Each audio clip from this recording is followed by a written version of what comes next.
You're listening to The Other 50%, a herstory of Hollywood. I'm Julie Harris Walker.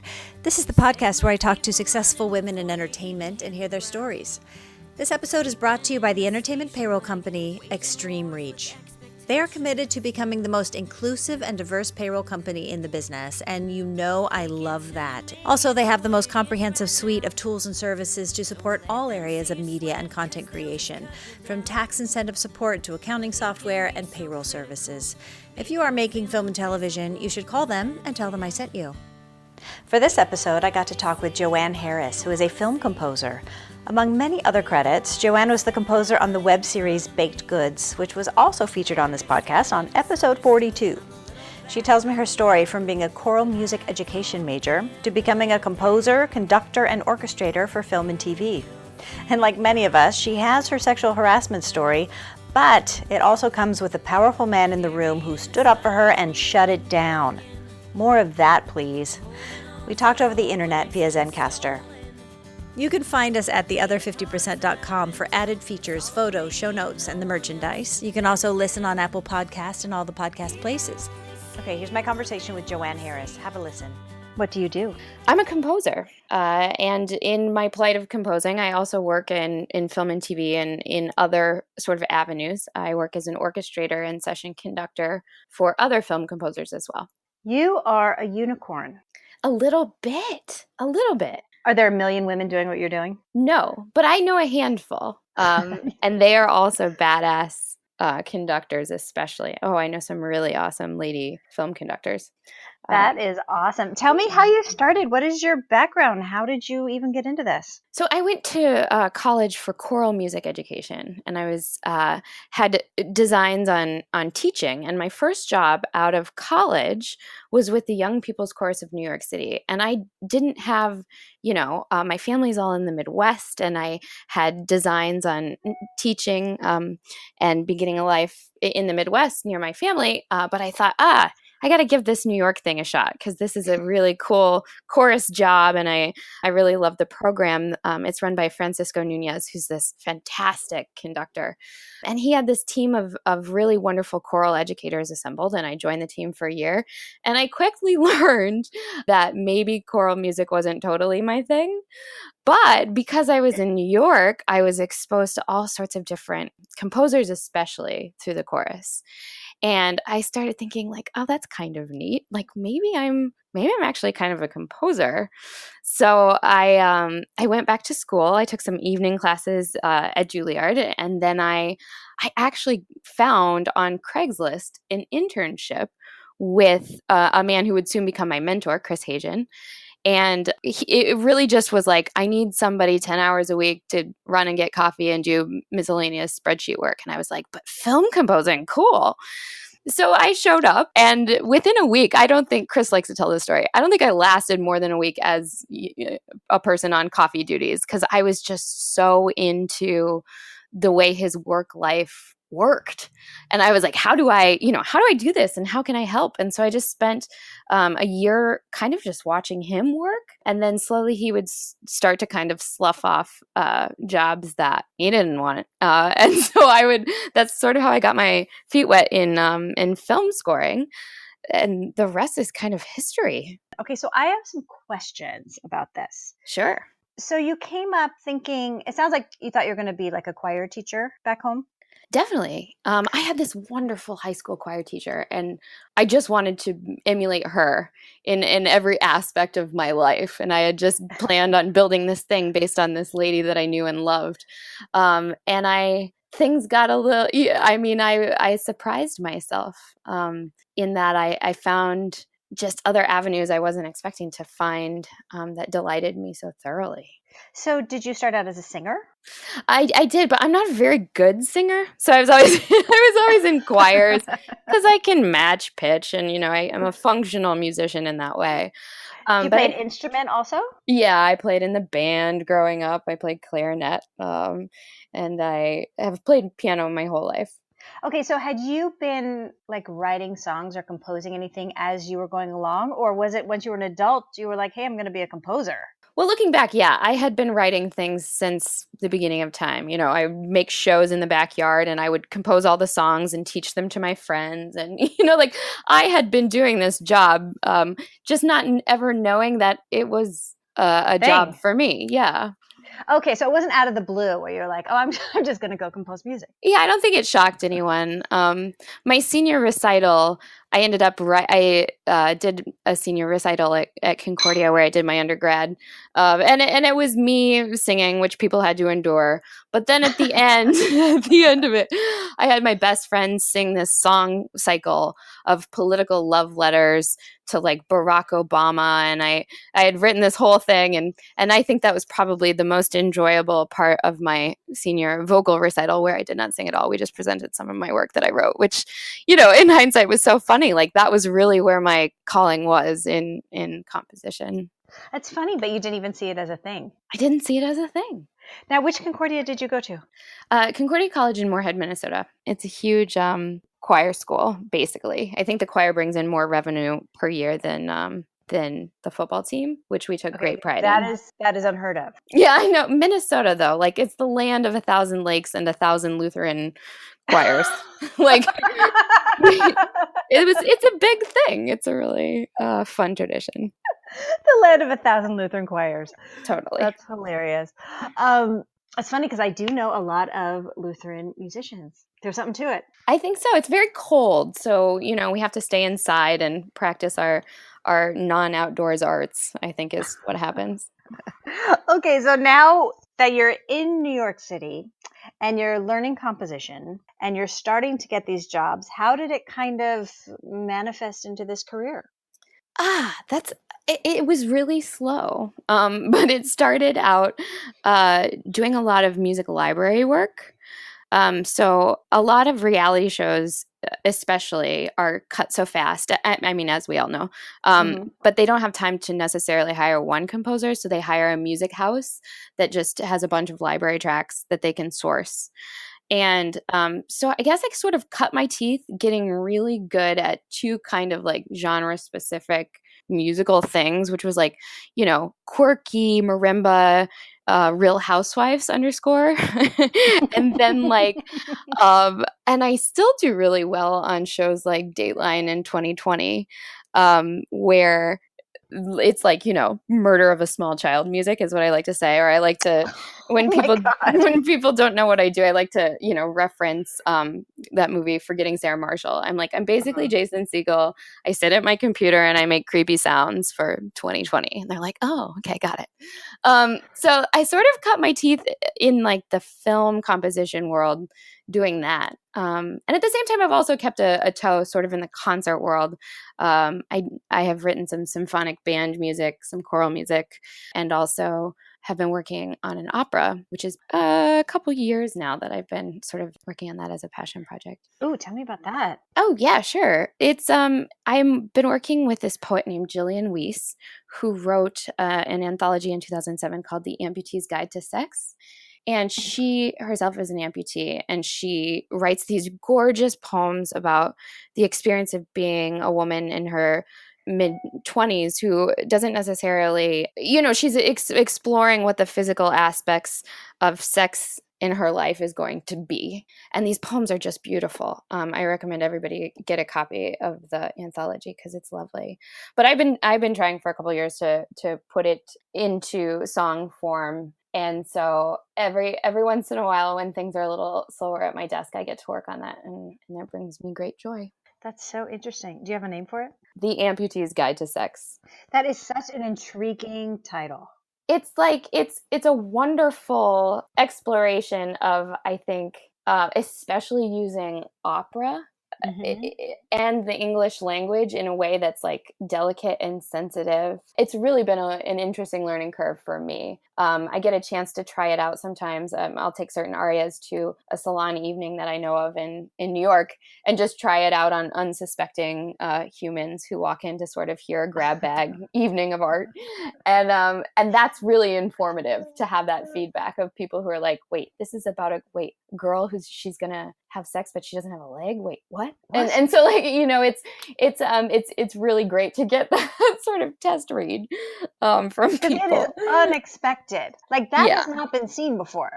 Yeah, well, that's been my hope, because Jillian's poems just inspired me so much that I thought, is there a way that I can make sure this is just talked about more, that we're introducing this into the arts landscape if we can. Okay, well, we all want to see that now, so hurry up. Yes. Okay. Okay, Julie. For everyone. I'll get on it. Okay, so some of the composing you do is electronic, it sounds like, and then for bigger projects, you're actually conducting the orchestra? Yeah.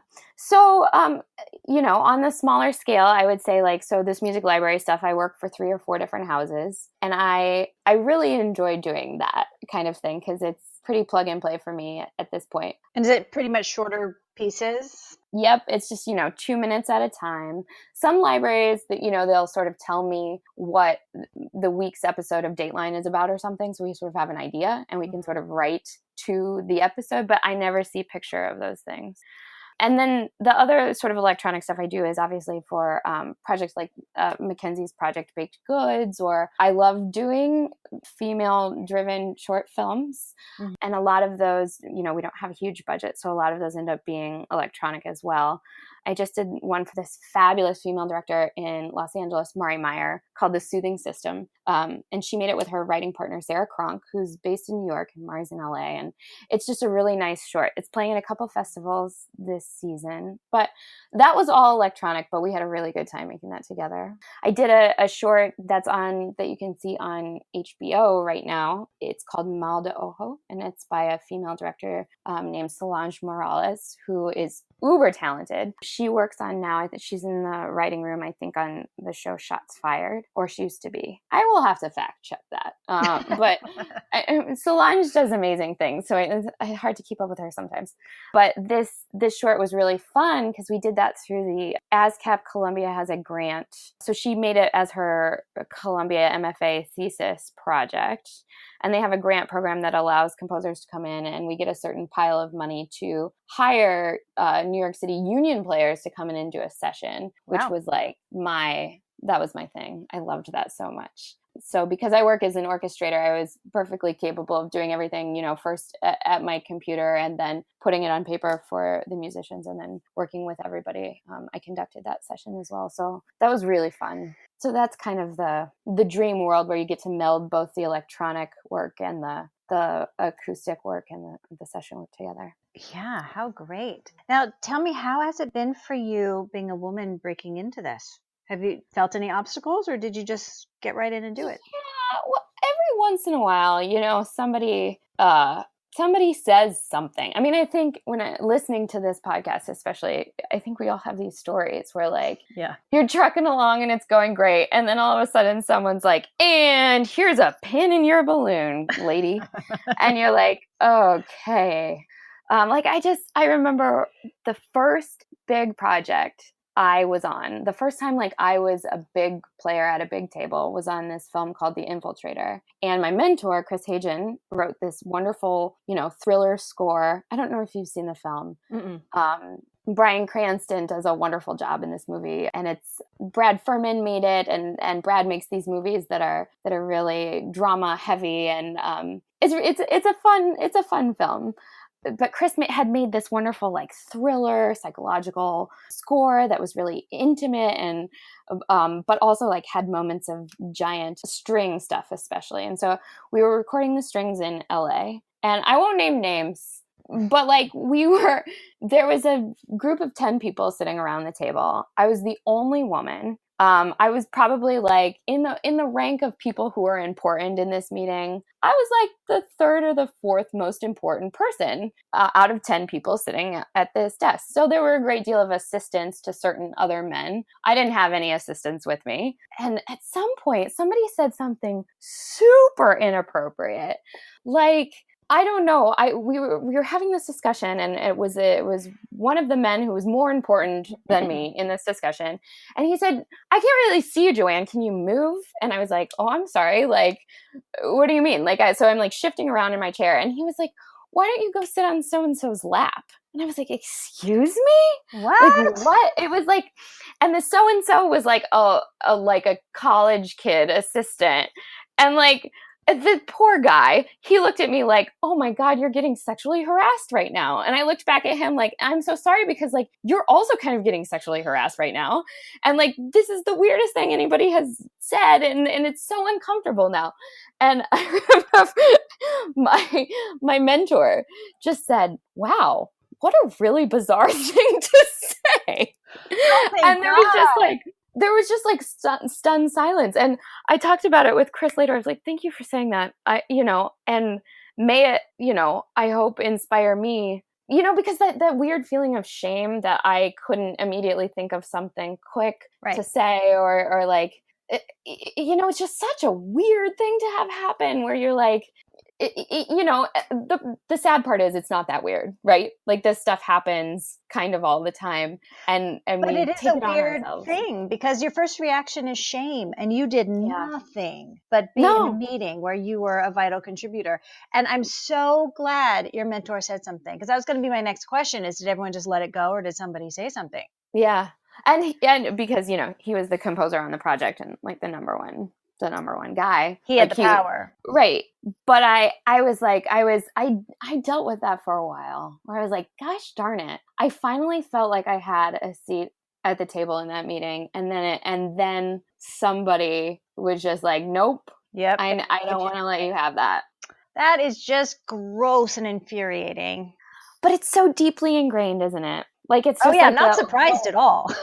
Old boys club, they are going down kicking and screaming. They do not like this one bit. So, man, okay, if it happened today and you had all the hindsight, what would your comeback have been? I think it would have been a giant belly laugh. Like, you can't say that anymore. Like, we're so done with this. Like, who do you think you are? This is you're just not even. I wish you had said that. That would have been fun to hear that retelling. So many things. Oh, I don't know. All right. Hopefully these are the last gasps of that nonsense. It's really interesting, though. I mean, especially when I do conducting work, because your body and your physicality is so much of your instrument in that job. And I'm 5'4". I'm not an imposing person, and a lot of times I can't. The ratio, like, I can't really fling my arms around that far, right?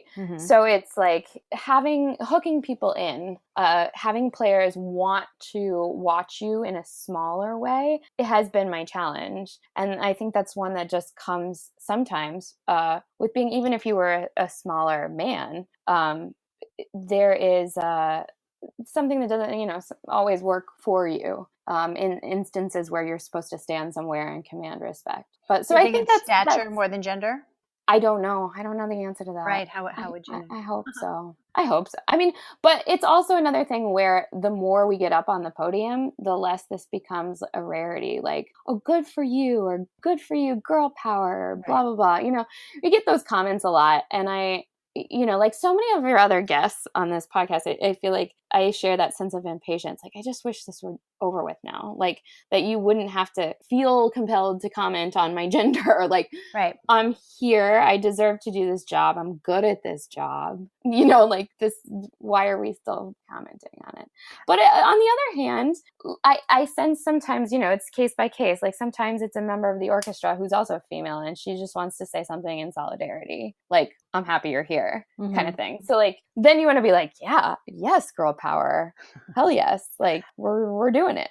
Yeah, I think we all want to be on the other side of the battle. Yes. Like, we just want to be at gender parity and equality, so we can stop talking about it all the time and get on with the work.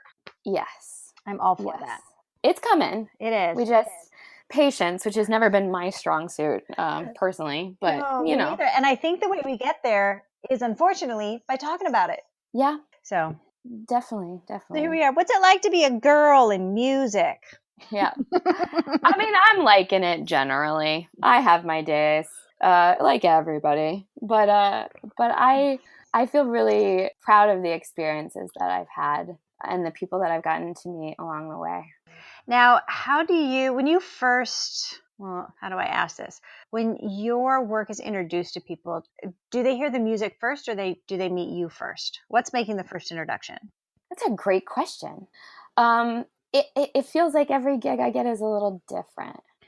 Some people are aware of me because of projects that maybe I've done with their friends, and that's why they're calling. So maybe they just heard a verbal recommendation. A few times I've been called because of the HBO short. So people heard my music and then reached out, which has been a really cool thing. That feels really good. Yeah, that's really good. So it's a little bit case by case. So I guess my question was going to be, do you have any strategy for when you're first meeting people to make sure that you're taken seriously right out of the gate? Although I suppose if they're calling you, it's already done. Yeah, it's I mean, I really struggle with this because music is so subjective and because my experience is kind of vast. You could stumble on something of mine where you would immediately dismiss me for whatever project you're working on if it didn't feel, you know what I mean? Mm-hmm. Like if you were like doing a super dramatic short and you heard some like Real Housewives TV music, you might be like, that's not the composer for me. So I guess that's like, one of my big insecurities. Like I would like people to, I like whenever possible, I like to be able to make a reel for someone, to chat with a director, to like hear hear the pitch and then go through my catalog of things, put together 6 or 7 tracks, send over an iTunes playlist and say like, here's what I think maybe sonically could work for this project. Just so they're not like on my website, like, what is this opera about a lady with no leg? That's not going to work for my film. Like it's if I can control the conversation a little bit. People are so quick to pigeonhole. I think you have to be very conscious about showing them your diversity of talent. Now, do you get mostly hired for female-driven things? Like, do people think that they hear gender in music? This is an amazing debate because some people, those people are men, definitely think you can hear gender, and a lot of people think you do not. That there are feminine qualities to certain music, but that we're all capable of crafting that. It would sort of be like asking an architect is like, did a female make that house? Like, no, it's like structurally sound like a house. Like anybody made it. But it has curvy lines. Right, exactly. And you're like, come on, Gaudi. Like, what are we talking about here? Yeah. Like anything could be feminine, anything could be masculine, and I think music is the same way. But it's but people do. I mean, people do sort of. I don't know.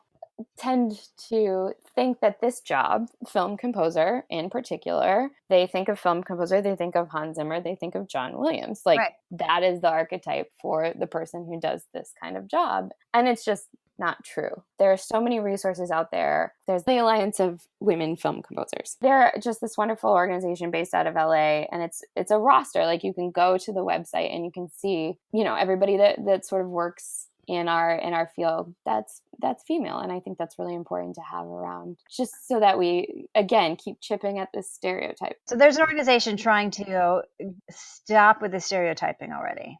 Yeah, and just be a resource, if and to encourage, I think, productions especially to start reaching in other directions when they get to that part in post. Where they're interviewing people. It doesn't necessarily have to be the European transplant, living in LA. It could be a whole lot of people. It could be a woman living in Jersey City. It could be.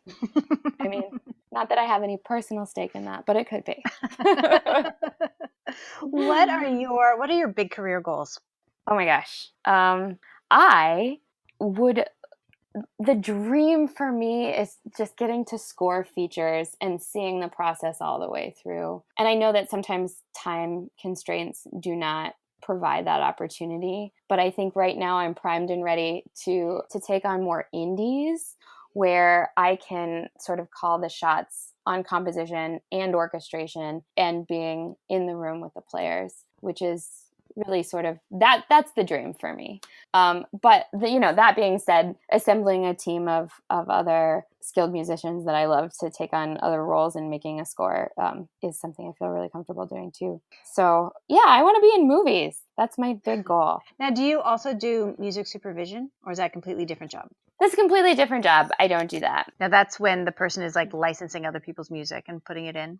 Yeah, music supervisors are cool people. They've got great ears. Like, I mean, I'm just thinking of Missy Cohen in particular, who's based in New York and does a slew of things. Oh my gosh. But she is oftentimes one of the guest speakers at this ASCAP Columbia workshop and just has indispensable advice and just listens to music in such a different way that I really respect. So supervision is a cool outlet for, I think, really ardent music lovers do well in that job. Yeah, because you really have to know all the genres, like I can't name 3 bands myself. Yeah.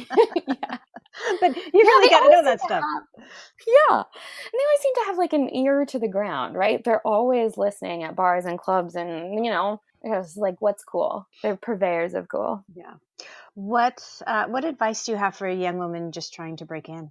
I think you have to take as much stock as you can in making yourself resilient, in whatever way that means for you personally, but also in the artistic way, where like people are going to say your music is terrible. People are going to say it's not for them. People are going to say, any version of no you can imagine hearing, I have heard. And it does, like, you would not be human, and you probably wouldn't be a very good composer if that didn't hurt your feelings on occasion. Yeah. But you have to learn this skill of like, okay, like you can tear me down if you got to, but like I'm not going anywhere because I believe in my art and I believe in my ability to do a good job making art. So you have to have a really thick skin. Fine. You really do. And have things in place for the days when you just can't have a thick skin. How did you cultivate that? If you did. If I did. Oh, Julie, the truth is like, I'm still working on that. How to get up faster and stronger each time and I think when you get like the optimist in me hopes that I've been getting knocked down a lot lately, a lot. And I just hope that means I'm just closer to knocking through the next stage for me, because it really is starting to be like, oh man, like this is brutal. I think as much as I can, divorcing who I am from what I do, like understanding that like what I do is really a part of me, but it's not the whole of me. And that there will always be more music that comes from me, and I can like sort of be reassured in that, right? Like tomorrow's a new day. There will be more music. I am, as long as I'm alive, there will be that thing that lives within me, and therefore the things that happen outside of me involving that music can weigh a little less, or at least that's a concept I'm trying to work with lately. I think you really hit it there. Divorcing what I do from who I am. That's big. I mean, I think that's big for all artists. Well, really, all people who work. Yes, because you can and who love their work. Yeah. It's definitely not easy, and it's not like a one-time done thing. It's like the general plight of self-esteem. You don't just say like, "Oh, I love myself, I'm done." Like it's like, it's okay, yep. Every day, how am I going to say, or just like the courage, right? How am I going to muster the courage? And I'm really lucky to have a really amazing group of friends and family and people who will like listen to whatever mini saga is happening to me and will give it the attention and the gravity that I need. So I feel really lucky that for me, like I have a really lovely support system, and that's been a help. That's so important. Now, do you ever get notes from people who you're not sure if they really have any musical knowledge at all, but they want to tell 100%. You how to do it? 100%. How do you take those notes in? What do you do? Well, that's kind of what I like about the director-composer relationship, because it's like a mystery. You're like, what exactly are you saying to me? And the director's having the same kind of like freak out a lot of the time, because they're like, I didn't go to music school. I have no idea how to tell you what I want, but I can talk to you, in emotional terms. I can tell you about feelings and colors and vibes. And so you get to have these really fun, esoteric conversations, and then go back to the piano and be like, what is the musical translation for this? And then you try 4 or 5 different things, and when eventually, you through patience and a lot of trust, you find your way through. But I think that this happens at every stage, or what I've seen, working as an orchestrator for more well-established composers, this is still happening for them.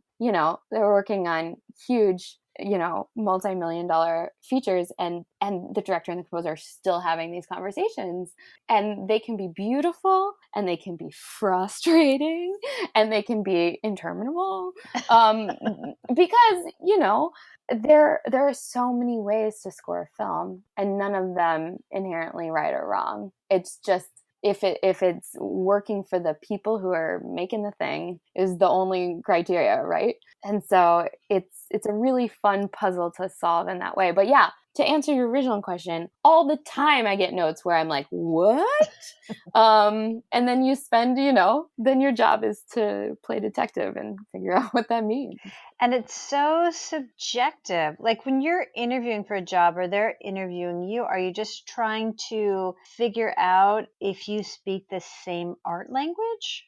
Yeah, that's a really good way of saying that. I think a lot of times it is just having those conversations, or ideally when I can be face to face with someone, we just go have a cup of coffee and talk about movies we love. I find that that's the quickest way in with directors, especially, like just talk about good filmmaking, and then you get to transition into like good score writing and how those things are related. And those are the people I really vibe with, who appreciate the canon and want to spend hours talking about it, nerding out about it with me. Yeah. So did you study film also? I did not. No, I've just seen a lot of movies. Yeah. Okay. So do you have a litmus test for like finding out if people are your people? Like I would be like, okay, what'd you think of the score of Cinema Paradiso? Like, and then I would judge you about your answer on that. Like, is that some sort of like someone mentioned something, you're like, yep, yeah, you're my people, you get me. Yeah. I mean, I think, oh my gosh, litmus test. That's such a great question. What am I like secretly judging people on? Yeah. Like you don't like the violin from Schindler's List? What's wrong with you? Like, oh yeah, I think that would definitely be a no-go. Right? I'd be like, okay, you don't, what? You found,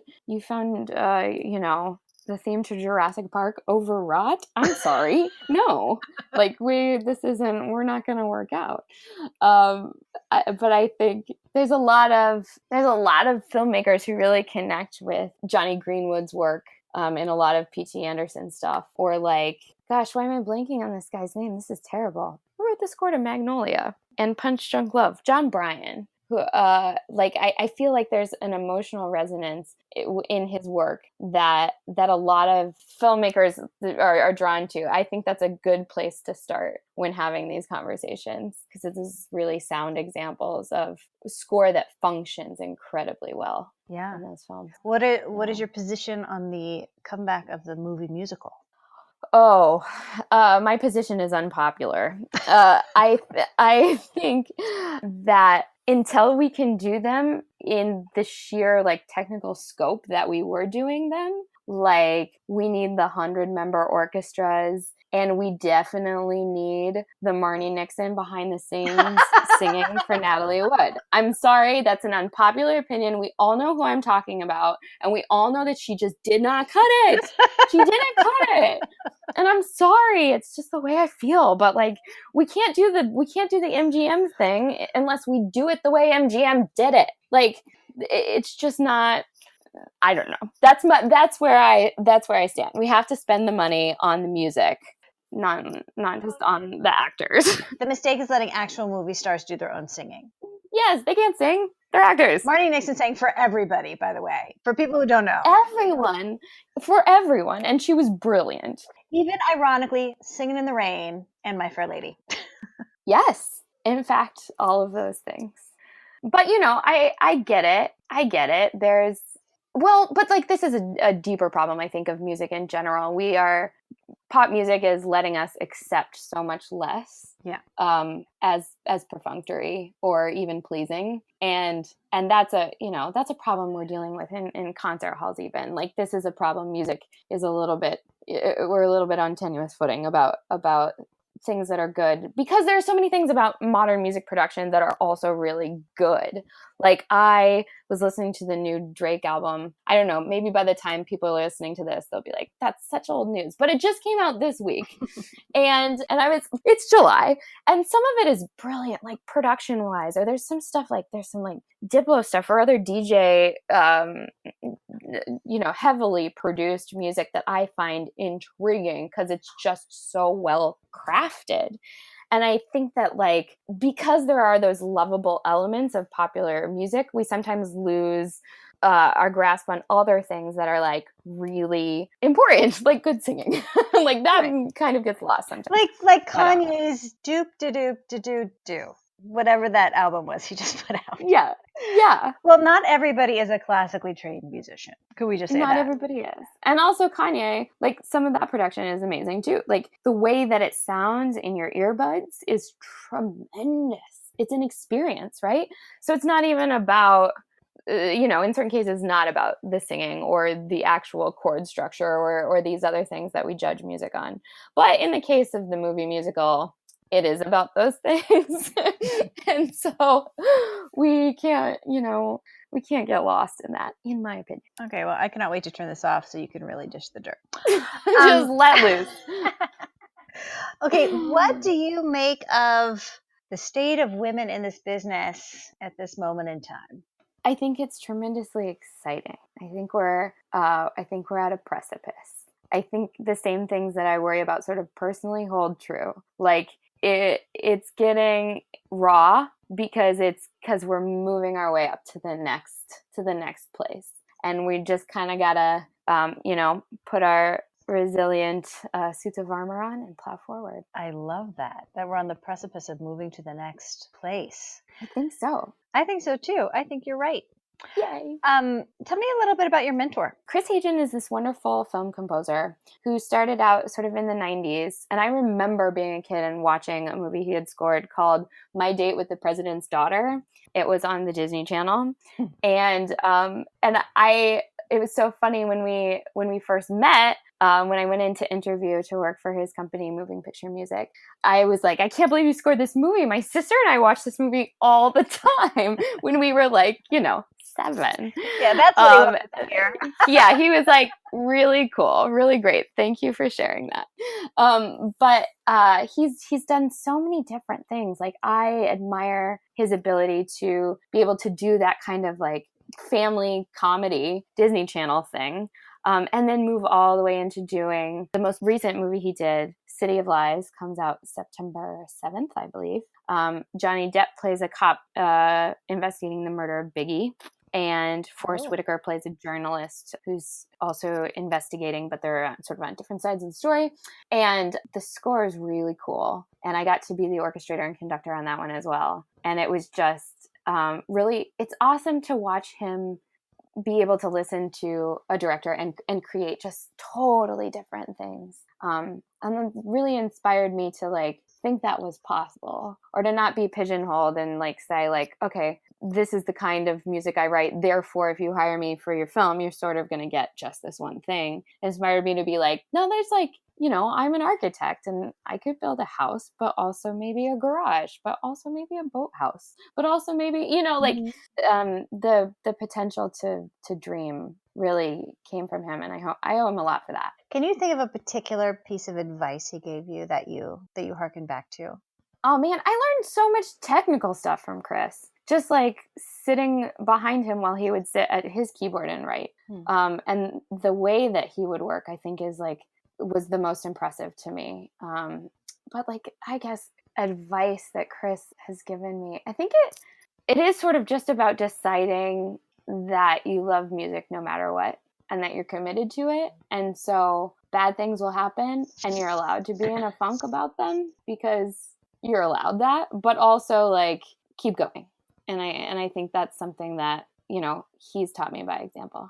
How do you balance the business aspect of it when really, you know, you should get to be a temperamental artist? Oh, yeah, you're right. I don't like the business side at all. Um, but I do like a royalty check. So there's that. You know, yeah, because this library music is not necessarily born out of my love of art. It is born out of my love of eating dinner. So I think like um, it's a balance though, right? Like if the businesswoman takes over too much in my head, sometimes it's a block for getting anything cool to happen creatively. But then sometimes left to my own devices, I will spend an entire day with a microphone recording sounds of like tin foil on the side of my desk and then like, you know, taking it into my workstation and manipulating that sound and making a drum loop out of it or something. Like my extremes can get a little hairy. I try and keep to really rigid office hours so that I can separate those things. Like my early morning hours are about music creation, and then I write emails after 11 a.m. just so like I've gotten that creative time and I can futz with as much tin foil or like write whatever on the opera or work on whatever films on my desk at the moment, and really give it that side of my brain, and then focus on other things that perhaps need to make me money or things that require a business lady sensibility. I do those later in the day, but you know, sometimes days don't go like that either. Are you at the point where you're able to support yourself completely with your music? Yes. Yeah. Mazel tov. I feel, I mean, for now, you know, it feels tenuous still, but I guess this is Just say yes. Yes, just yes. But this is my fourth year of being entirely a freelancer. I'm music, and it's really scary sometimes, and it's really not, you know, my family sometimes freaks out a little bit just because they are attached to ideas of 401ks and things that create a little more stability, and I've had to be a little bit more patient with myself too. Like, okay, like maybe that's not an expectation I'm going to throw on myself right now. Maybe I'll just trust that it's going to get there, and just to keep going. Well, if you're 4 years in and you're doing it, I'd say you're doing pretty well. Thanks, Julie. You're Yeah, I feel pretty good about it. Do you feel that you're paid equitable to your male counterparts? I don't know. I do not think so. Recently, I think I got close, which was really good. But I mean, in some way, yes. Like royalties are gender blind. Like if a track that I write for a library gets put on Dateline and it airs at a certain time of night on ABC or whatever, you know, I'm going to see the same amount of money as Bob Smith does. You know, Sure. because that's just going to be the way that the placement works. But I'm not sure about when I'm hired as an orchestrator or as a conductor or on projects where I'm the composer. But I like to think that I'm getting there. You know, definitely not running with the big dogs yet, but I would hope that I'm getting paid the same as like a young male also starting out. But I don't know that for sure. Yeah, and how would you find out, really? Except asking right them. And it's so case by case, right? But I do like film composers are cool people. I will say that. Like, I feel like I have enough friends, men and women, in this business who, if I just ask them something, they'd be like, "Sure, I'll tell you." You know, like, "Oh, you asked for what? You should be asking for more." You know, like I think it's a really supportive community. Good. As far as that goes. Good, and I think that's what it takes, is just hearing what other people make and feeling confident to go ask for that. Totally. That's what they tell me. Yeah. Okay. I mean, what is next on deck for you? I am really not sure. I have a couple of leads on a feature that I'd really like to work on. I have a thing maybe for a documentary, but these things are all still up in the air. So it's like that process of And both of them coincidentally were supposed to happen maybe in the next couple months, but they both got pushed, which is no news story to anybody. But like, so it's waiting on those things. And so in the meantime, I have a lot of open time for the opera. So that's been on my work plate lately, and open for business. Give me a call. How do people find you? Anybody with a project, right? You can find me on my website, joanneharriscomposer.com. I have an album of some work from short films on Spotify. It's you can just search me, Joanne Harris. The album's called Wood and Wire. And you spell that Joanne? Yes. Okay. Yep. All right. I think we got it. Wait, I have to answer your standard questions. Thinking. You know what? I had stopped asking those, but I'm going to ask you, are you a success? I have a really complicated relationship with that word. Tell me about it. And I think I have had successes, but I think there are more opportunities that will warrant other successes in the future.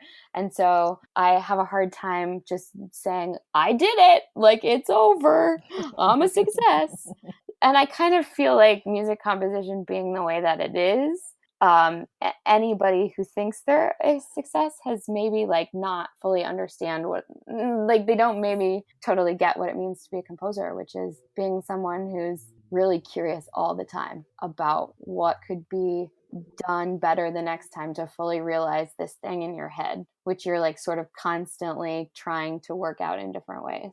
So that's my answer to the success question. Are you a badass? I am definitely a badass. And I love that you've asked me to be in the company of so many other badasses who have done this podcast. So thanks, Julie. This was fun. Well, I love that you did it. Thank you so much. Thank you. And you're a badass. Oh, stop it. This is amazing. We did it. You've been listening to The Other 50%, a herstory of Hollywood. I'm Julie Harris Walker. I'd like to thank Joanne Harris for sharing her story.